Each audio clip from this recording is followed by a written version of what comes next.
नमस्कार। पॉलिटी की last class में हम सुप्रीम कोर्ट पढ़ रहे थे। सुप्रीम कोर्ट के बाद जो है हाई कोर्ट पढ़ेंगे। इनके बीच में एक ऐसा टॉपिक है जो हाई कोर्ट और सुप्रीम कोर्ट दोनों से संबंध रखता है। मैं बात कर रहा हूँ न्यायिक समीक्षा की, जुडिशियल रिव्यू की। देखो, न्यायिक समीक्षा जो है भारत के संविधान में नहीं था, लेकिन इसके प्रावधान जो है कुछ अनुच्छेदों में देखने को मिलते हैं और मूल संविधान में ना होते हुए भी इसको संविधान का मूल ढांचा मान लिया गया, मतलब बेसिक स्ट्रक्चर में शामिल कर लिया गया। अब इसका जो है, इसको ये जो प्रावधान है इसको अमेरिका से लिया गया है। अब अमेरिका से लिया गया एक प्रावधान जिसका जो है जिसके बारे में मूल संविधान में नहीं लिखा है और उसका बेसिक स्ट्रक्चर में शामिल हो जाना, तो अपने आप में जो है बहुत विशिष्ट बात है। और ये जो है बहुत सारी विशेषता भी रखता है प्रावधान, क्योंकि ये लोकतंत्र को बनाए रखने में अहम अहम भूमिका निभाता है। अगर संक्षिप्त में समझें हम, तो ऐसे समझते हैं कि विधायिका का काम होता है कानून बनाना और कार्यपालिका का काम होता है कानून को लागू करना। और ये काम जो है लोकसभा में सत्ताधारी दल जिसका प्रधानमंत्री होता है उसके द्वारा, मंत्रिपरिषद के द्वारा किया जाता है। अब जो है विधायिका कोई ऐसी विधि बना दे, कोई ऐसा कानून बना दे जो संविधान का उल्लंघन कर रहा हो, या कार्यपालिका कोई ऐसा आदेश जारी कर दे जो संविधान का उल्लंघन करता हो, तो उस आदेश की और उस विधि की जांच न्यायपालिका के द्वारा की जाएगी। न्यायपालिका उसकी वैधानिकता की जांच करेगी। अगर वो प्रावधान वास्तव में संविधान के प्रावधानों का उल्लंघन करते हैं या संविधान का उल्लंघन करते हैं, तो सुप्रीम कोर्ट उसको असंवैधानिक घोषित कर देगी। वो आदेश भी रद्द हो जाएगा और वो विधि भी खत्म हो जाएगी। तो ये केंद्र सरकार और राज्य सरकार पर लागू होती है। ये न्यायपालिका की शक्ति सुप्रीम कोर्ट और हाई कोर्ट को मिली हुई है। अमेरिका से लिया गया प्रावधान है, अमेरिका के भी मूल संविधान में नहीं था। 1803 में एक विवाद था, उस विवाद के बाद जो है अमेरिका ने उसको अपनाया और उसको देखकर भारत ने इसको अपनाया।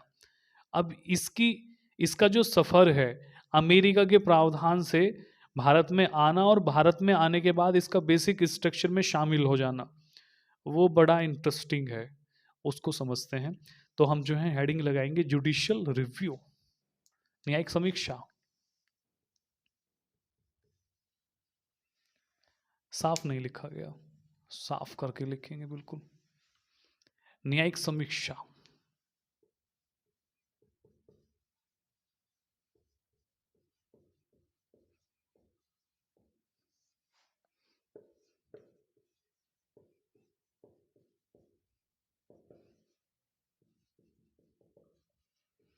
हम इसको शॉर्ट में लिखेंगे JR, ठीक है। Judicial review. देखो, न्यायिक समीक्षा जो है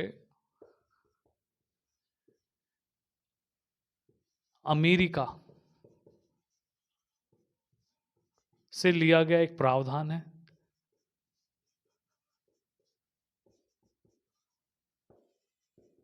ठीक है। और अमेरिका में भी जो है इसको कब अपनाया, 1803 में एक विवाद था, Marbury versus medicine.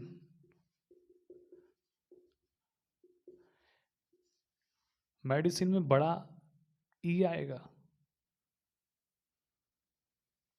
Medicine, medicine हो गया है, तो मेडिसिन नाम है उसका, है ना। और इस विवाद में जो है, ये बेसिकली विवाद तो राष्ट्रपति के पद से संबंधित था, चुनाव से संबंधित था। अमेरिका का मामला है, हमें क्या लेना। और इस समय जो है, जो यूएसए के CGI है, मतलब सुप्रीम कोर्ट के जो CGI है वो जॉन मार्शल थे। तो इन्हें जो है, जो न्यायिक समीक्षा है उस सिद्धांत का प्रतिपादक भी माना जाता है। अब भारत ने इसको अपना लिया। अब ये जो है भारत में क्या काम कर रहा है, जुडिशियली रिव्यू क्या काम कर रहा है, तो न्यायिक समीक्षा न्यायपालिका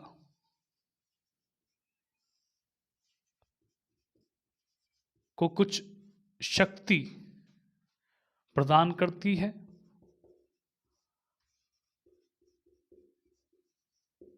प्रदान करता है। अब जैसे, कैसे, यदि विधायिका कोई ऐसी विधि या कार्यपालिका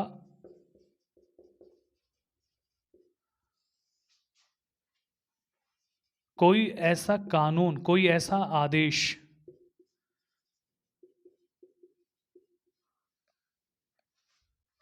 लागू करे जो संविधान का उल्लंघन करता हो,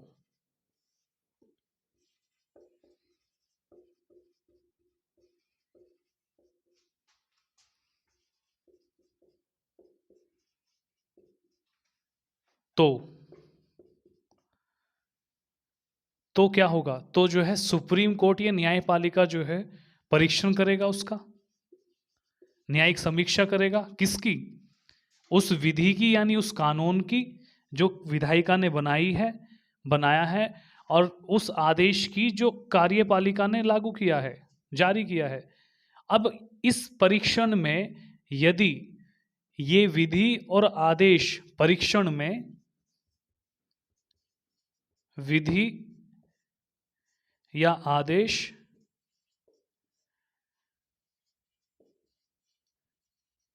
संविधान के विरुद्ध हैं,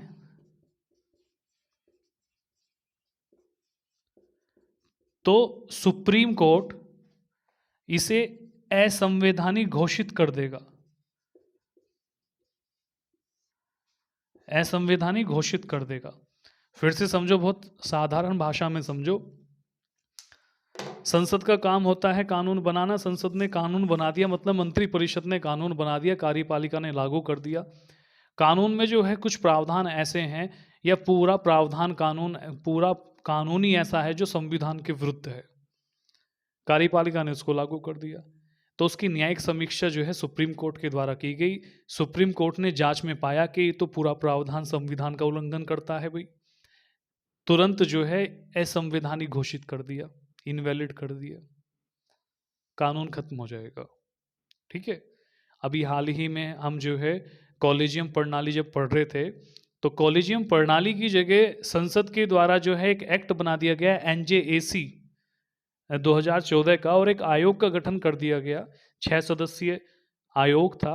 इसकी जांच की गई सुप्रीम कोर्ट के द्वारा। सुप्रीम कोर्ट को जो है ये नहीं सही लगा, तो सुप्रीम कोर्ट ने इसको रद्द कर दिया। समझ रहे हो? तो न्यायिक समीक्षा थी वो। ठीक है। अब न्यायिक समीक्षा की महत्ता क्या है, उसको समझते हैं। न्यायिक समीक्षा की महत्ता,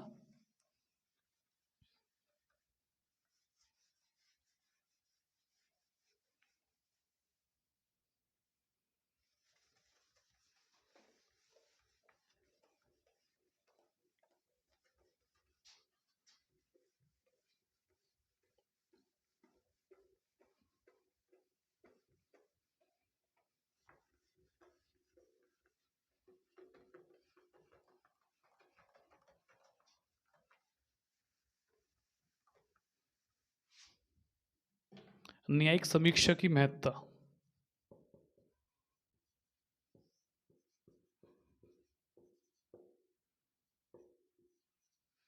अरे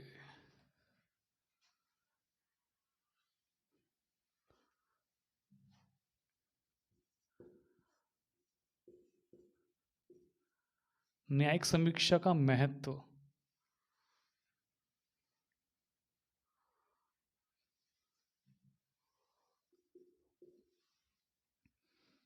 कितने महत्व निकाल सकते हैं? सबसे पहला महत्व है कि संविधान की सर्वोच्चता, संविधान की सर्वोच्चता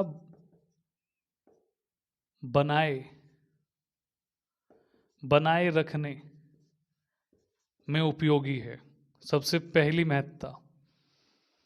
दूसरी महत्ता जो है क्या है? संघीय संतुलन बनाए रखने में आवश्यक है। संघीय संतुलन का मतलब केंद्र और राज्यों के बीच अगर कोई विवाद है, तो उसे जो है खत्म करने का प्रयास करेगी। और तीसरा जो है, जो नागरिक को मूल अधिकार, फंडामेंटल राइट्स जो प्राप्त हैं, मूल अधिकार का रक्षण करने में उपयोगी। तो हमने जो है इसकी 3 उपयोगिता पढ़ी, और तीनों ही उपयोगिता जो है, ये जो महत्व है, तीनों ही उपयोगिता में कारगर है, और इन प्रावधानों में पूरा संविधान आ जाता है। अगर हम बात करें न्यायिक समीक्षा के महत्व की, क्यों उपयोगी है, तो सबसे पहला जो है, संविधान की सर्वोच्चता को बनाए रखता है। देश में सबसे शीर्ष स्थान पर संविधान है। संविधान के प्रावधानों के ही अकॉर्डिंग देश में कोई भी विधि बनाई जाएगी। कोई भी कानून संविधान से विरुद्ध नहीं बनाया जा सकता। कोई व्यक्ति, कोई संस्था संविधान से ऊपर नहीं होगी, सब संविधान के अकॉर्डिंग चलेगी। ठीक है, तो इस सर्वोच्चता को, सुपरमेसी को बनाए रखने का काम किसका? न्यायपालिका का। तभी तो संविधान का रक्षक कहा जाता है, बॉडीगार्ड। तो ये जो सर्वोच्चता है, इसको बनाए रखेगी न्यायपालिका। कैसे बनाए रखेगी? कोई ऐसा प्रावधान देश में लागू किया गया जो सर्वोच्चता को कम करता है, तो तुरंत जो है न्यायिक समीक्षा जो है न्यायपालिका के द्वारा की जाएगी और प्रावधान रद्द हो जाएगा। दूसरा, केंद्र और राज्यों के बीच अगर कोई डिस्प्यूट चल रहा है, कोई विवाद चल रहा है, तो उसे प्राथमिक अधिकारिता दी गई है सुप्रीम कोर्ट को, कि सबसे पहले जो है सीधा अपील हो सकती है सुप्रीम कोर्ट के यहाँ, और सुप्रीम कोर्ट इस विवाद को सुलझाएगा। आर्टिकल 131 हमने हाल ही में पढ़ा है। तीसरा जो है, अगर फंडामेंटल राइट्स का जो है किसी का हनन होता है, तो उसका रक्षक के रूप में काम करती है न्यायपालिका। मतलब कोई ऐसा कानून बन गया जो किस मौलिक अधिकारों का हनन कर रहा है, तो उसकी न्यायिक समीक्षा होगी और उन प्रावधानों को खत्म कर दिया जाएगा। आर्टिकल 13 पढ़ लो आप, है ना। नेक्स्ट, उसके बाद ये जो जुडिशियल रिव्यू है, ये मूल संविधान में नहीं था, लेकिन ये मूल ढांचे में कैसे पहुंचा? तो इसमें जो है हम कुछ फैक्ट लिखेंगे और फिर एक छोटी सी कहानी, और हमारी जो है क्लास खत्म हो जाएगी।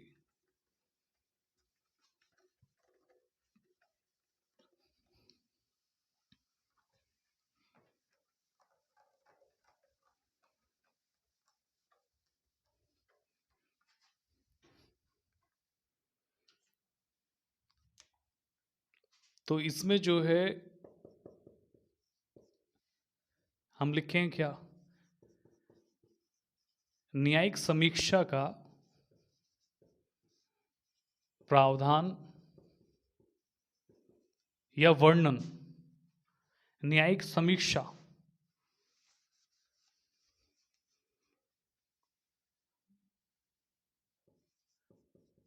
शब्द संविधान में नहीं है,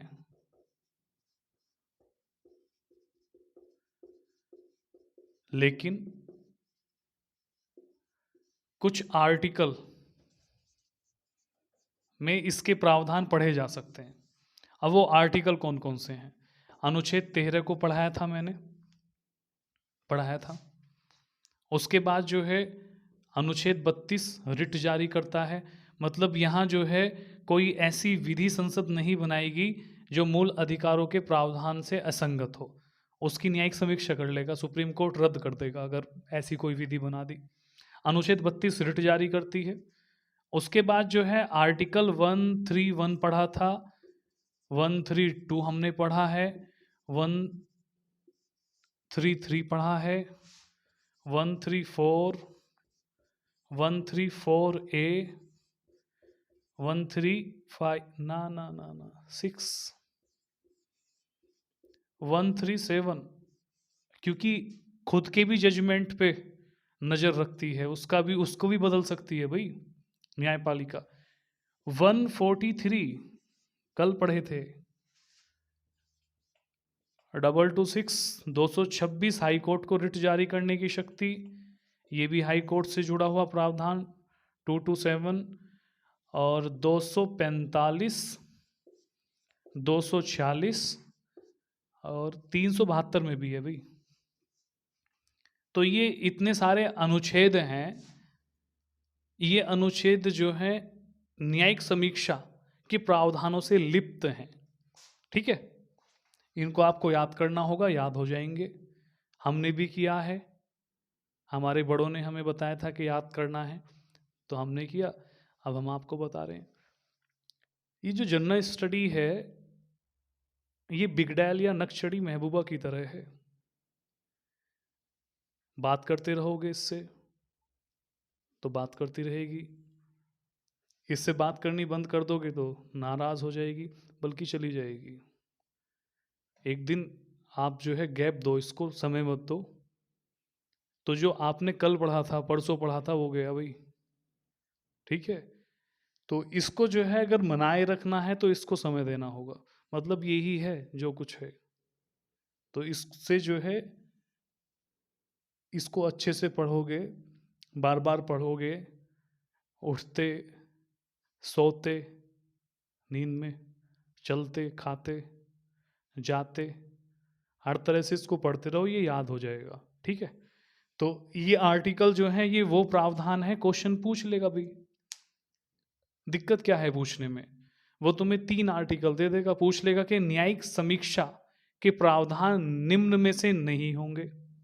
एक आर्टिकल जिनमें प्रावधान है और 3 ऐसे ऑप्शन जिसमें जो है प्रावधान है, मतलब जिसमें एक आर्टिकल वो जिसमें प्रावधान है,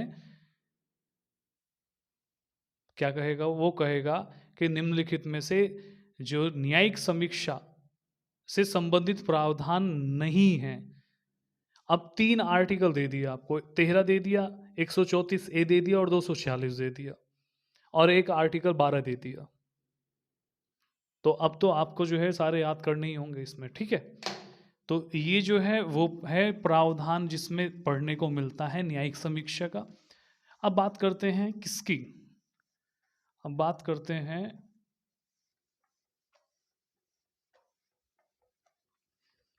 न्यायिक समीक्षा कौन कौन कर सकता है। अगर मैं बात कर रहा हूं न्यायपालिका की, तो न्यायपालिका में जो है सुप्रीम कोर्ट और हाई कोर्ट आ जाते हैं।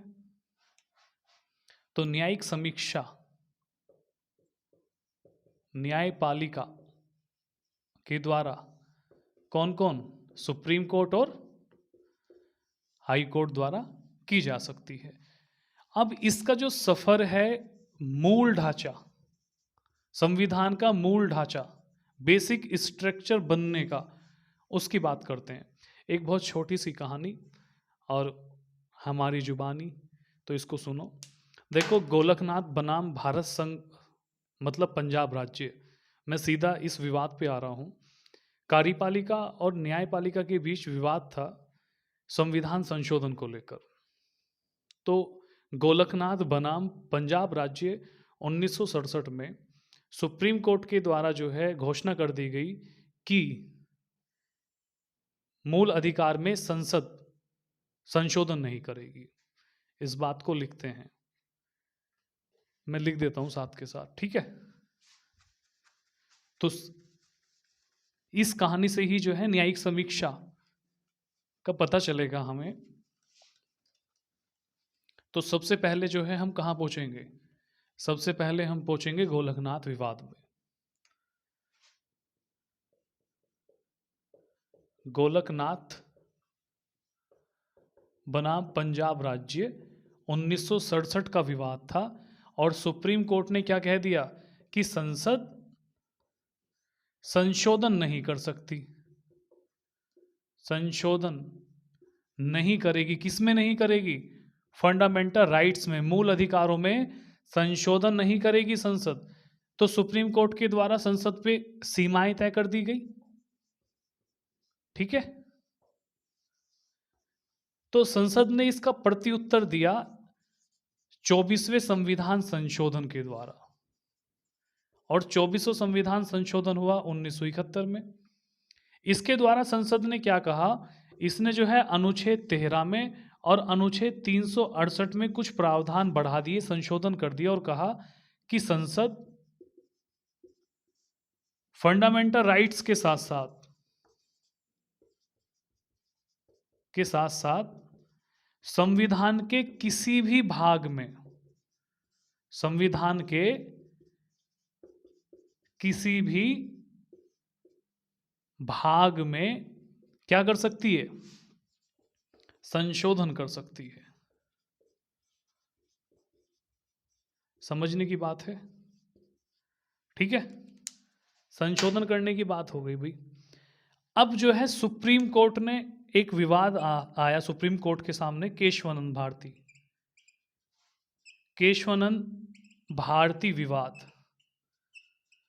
अब सुप्रीम कोर्ट, ये 1973 में आया, सुप्रीम कोर्ट ने इस विवाद में कहा कि भाई संसद जो है संशोधन तो कर सकती है, लेकिन ऐसा कोई संशोधन नहीं करेगी जो संविधान के मूल ढांचे को प्रभावित करता हो। अगर संविधान के मूल ढांचे को प्रभावित करता है कोई संविधान संशोधन, तो अमान्य होगा, वो असंवैधानिक घोषित कर देंगे हम उसको। अब संसद ने जो है इसी विवाद में पूछा, किससे? सुप्रीम कोर्ट से, कि जी मूल ढांचे में क्या क्या है। सुप्रीम कोर्ट ने कह दिया कि मूल ढांचे में जब कोई परिस्थिति ऐसी बनेगी हम तभी बताएंगे, अभी कुछ नहीं कह सकते। शांत हो गया मामला। अब उसके बाद जो है एक विवाद देखने को मिला। विवाद देखने को मिलता है उत्तर प्रदेश राज्य बनाम राजनारायण या इंदिरा गांधी।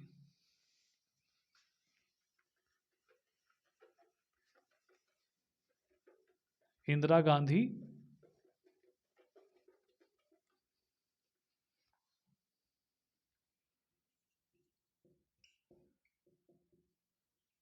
बनाम राजनारायण 1975। इंदिरा गांधी बनाम राजनारायण का जो विवाद है, हाँ, इंदिरा गांधी बनाम राजनारायण 1975 का जो विवाद है, ये विवाद 1971 में शुरू हुआ। रायबरेली से इंदिरा गांधी लोकसभा चुनाव के लिए जो है प्रत्याशी थी, इनके विपक्ष में राजनारायण थे।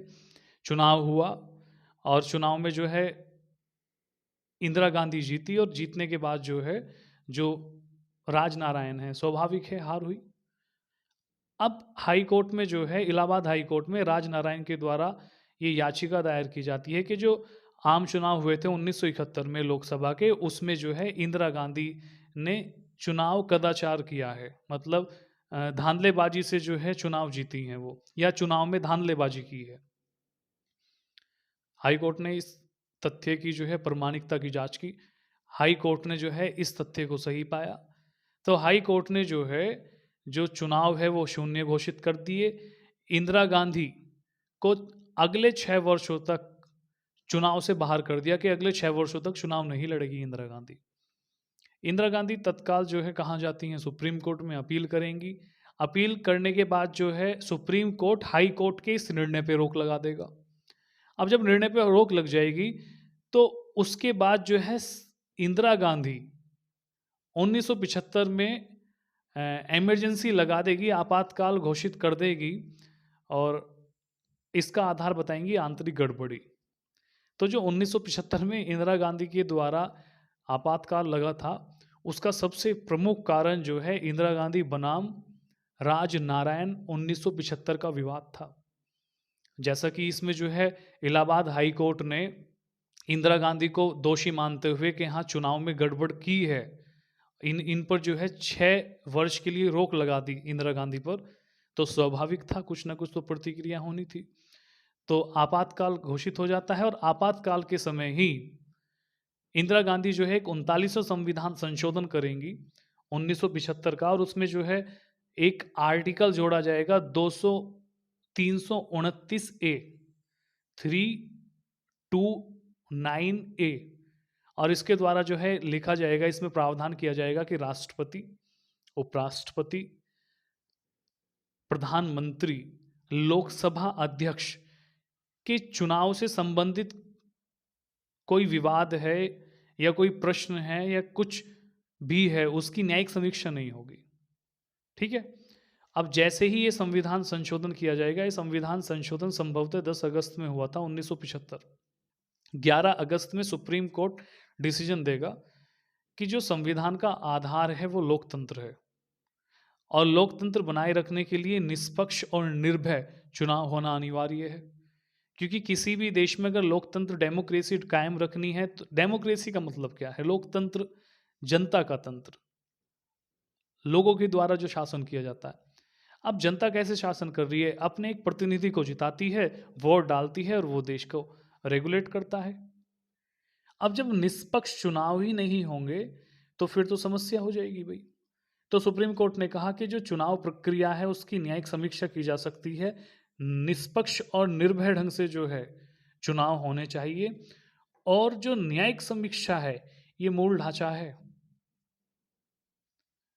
तो केशवानंद भारती बनाम केरल राज्य में जो बेसिक स्ट्रक्चर का सिद्धांत दिया गया था, पहली बार उसको इम्प्लीमेंट किया गया इंदिरा गांधी बनाम राज नारायण 1975 के विवाद में, जिसमें न्यायिक समीक्षा को मूल ढांचा बताया गया। अब लिख कर समझते हैं। तो इंदिरा गांधी बनाम राजनारायण विवाद में high court, Allahabad high court ने इंदिरा गांधी पे जो चुनावी कदाचार लगा था उसमें जो है इन्हें दोषी पाया, और दोषी के परिणाम स्वरूप 6 वर्ष के लिए चुनाव नहीं लड़ेंगी, रोक लगा दी। ठीक है। अब इंदिरा गांधी पे जब रोक लग गई तो इंदिरा गांधी सुप्रीम कोर्ट में गई। सुप्रीम कोर्ट ने हाई कोर्ट का जो निर्णय था, इस निर्णय पर रोक लगा दी। ठीक है। अब इस बीच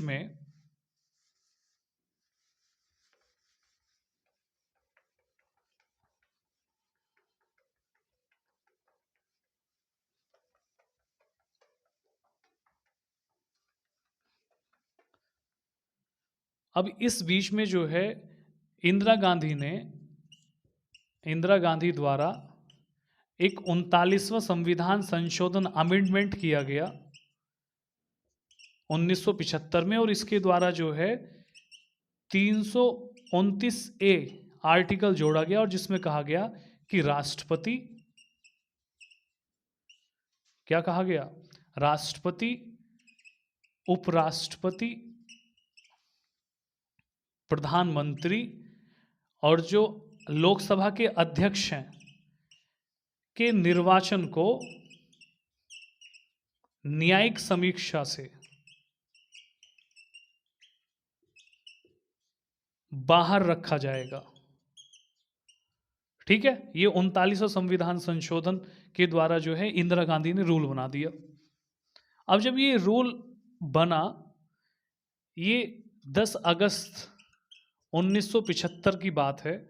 11 अगस्त में 1975 में सुप्रीम कोर्ट ने कहा कि लोकतंत्र बनाए रखना है तो उसके लिए जो है निष्पक्ष और निर्भय चुनाव जरूरी है, क्योंकि अगर लोकतंत्र नहीं होगा तो संविधान का क्या महत्व है। तो संविधान को बनाने के लिए, संविधान की सर्वोच्चता को बनाने के लिए चुनावी प्रभावी ढंग से, निष्पक्ष रूप से और निर्भय तरीके से अगर होगा तो ही तो संविधान की सर्वोच्चता बनी रहेगी। तो इन्होंने जो है न्यायिक समीक्षा में ले लिया इन सब प्रावधानों को। और दूसरा, सुप्रीम कोर्ट के द्वारा ये कहा गया कि जो जुडिशियल रिव्यू है, जो न्यायिक समीक्षा है, ये अब जो है क्या है? मूल ढांचा है संविधान का, और इसमें जो है किसी भी प्रकार का संविधान संशोधन नहीं हो सकता है। तो बस इसको आज इतना ही पढ़ेंगे। इसको आप अच्छे से पढ़ो। जो समीक्षा, जो न्यायिक समीक्षा है, इसे आप पढ़ोगे तो याद हो जाएगा। ठीक है। और बस खत्म करते हैं।